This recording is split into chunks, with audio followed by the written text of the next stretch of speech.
Antali Anda, NIM 2372202007. Saya berasal dari Institut Teknologi Pagar Alam, Program Studi Kesejahteraan Sosial.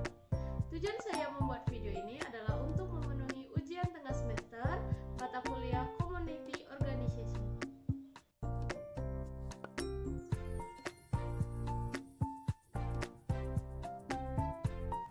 Pertanyaan nomor 1. Jelaskan pendapat Anda mengenai apa itu perilaku organisasi dan kenapa perilaku organisasi tersebut penting untuk dipelajari bagi Anda sebagai seorang pekerja sosial profesional. Perilaku organisasi adalah suatu sikap dan tingkah laku individu dalam suatu organisasi atau kelompok yang diharapkan dapat memberikan dampak baik bagi diri sendiri maupun organisasi.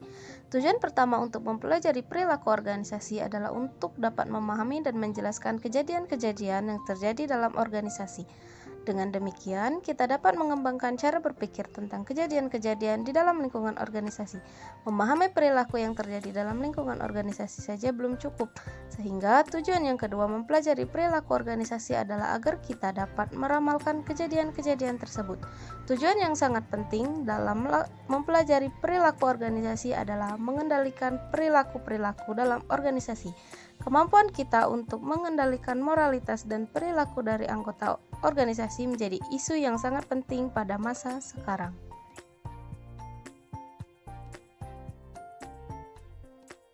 Pertanyaan nomor 2. Setiap individu memiliki karakteristik yang unik. Jelaskan secara rinci bagaimana perilaku setiap individu dapat mempengaruhi perilaku organisasi. Pada hakikatnya, perilaku organisasi merupakan hasil dari interaksi antar individu dalam kelompok atau organisasinya. Sehingga untuk memahami perilaku organisasi sebaiknya dipahami terlebih dahulu individu-individu sebagai pendukung organisasi tersebut. Perilaku manusia adalah sebagai suatu fungsi dari interaksi antar individu dengan pekerjaan yang berbeda akan memiliki perilaku yang berbeda. Karena perilaku ditentukan oleh masing-masing lingkungan yang memang berbeda. Individu membawa kemampuan, kepercayaan pribadi, pengharapan, kebutuhan, dan pengalaman masa lalunya yang merupakan karakteristiknya dalam tatanan organisasi. Dan organisasi sebagai lingkungan bagi individu juga memiliki karakteristik, yaitu keteraturan yang diwujudkan dalam suatu hierarki, pekerjaan-pekerjaan, tugas-tugas, wewenang dan tanggung jawab, sistem pengajian, sistem pengendalian, dan lain-lain. Perilaku individu dalam organisasi akan terwujud jika karakteristik individu berinteraksi dengan karakteristik organisasi. Perilaku adalah suatu fungsi dari interaksi antara seorang individu dengan lingkungannya. Hal tersebut berarti bahwa seorang individu dengan lingkungannya menentukan perilaku keadaannya secara langsung. Oke, pertanyaan ketiga. Bagaimana persepsimu tentang masalah sosial, stunting? Jelaskan faktor penyebab dan dampak yang diakibatkan dari permasalahan tersebut. Stunting adalah kondisi di mana anak mengalami malnutrisi yang berhubungan dengan ketidakcukupan zat gizi sehingga termasuk dalam masalah gizi yang bersifat kronis.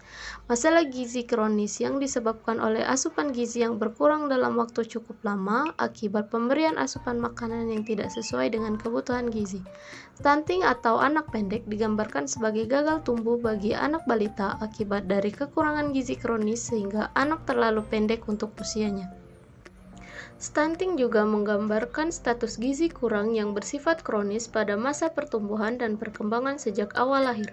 Stunting akan mulai terlihat pada saat anak berusia 2 tahun. Kekurangan gizi pada usia dini menyebabkan peningkatan resiko kematian bayi dan penderita mudah sakit dan memiliki postur tubuh tidak maksimal saat dewasa. Stunting pada balita akan berdampak buruk pada apabila tidak ditanggulangi dengan segera.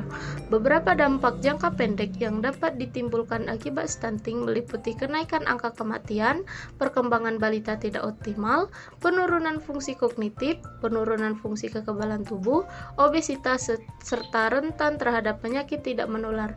Sedangkan akibat berkelanjutannya dapat meliputi pertumbuhan badan yang tidak normal seperti anak biasanya, aktivitas dan kemampuan kurang maksimal, penyakit degeneratif akan menjadi risiko tinggi saat usia tua. Pertanyaan terakhir. Salah satu tujuan dari komunikasi adalah untuk membuat terjadinya perubahan perilaku atau behavior change. Berikan contoh komunikasi yang dilakukan seseorang atau lembaga dapat mengubah perilaku audiensnya.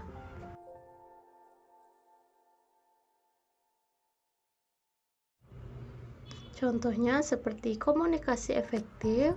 Komunikasi efektif dapat diartikan sebagai penerima pesan oleh komunikan atau receiver sesuai dengan pesan yang disampaikan oleh sender atau komunikator, kemudian komunikan atau receiver memberikan respon positif sesuai yang diharapkan. Baiklah teman-teman, itulah penjelasan saya mengenai soal-soal ujian tengah semester mata kuliah Community Organization. Oke, sebelumnya saya ingin mengucapkan terima kasih kepada ketua jurusan kita yaitu Ibu Wita Haryani Esos MAP dan dosen pembimbing kita yaitu Pak Merianto Esos MSos. Serta di sini saya ingin mengajak adik-adik atau kakak-kakak sekalian untuk bergabung bersama kami di Institut Teknologi Pagaralam, lebih tepatnya di program studi kesejahteraan sosial. Sekian dari saya. Jangan lupa like, comment, share, and subscribe channel KS ITPA. Sekian dari saya. Wassalamualaikum warahmatullahi wabarakatuh.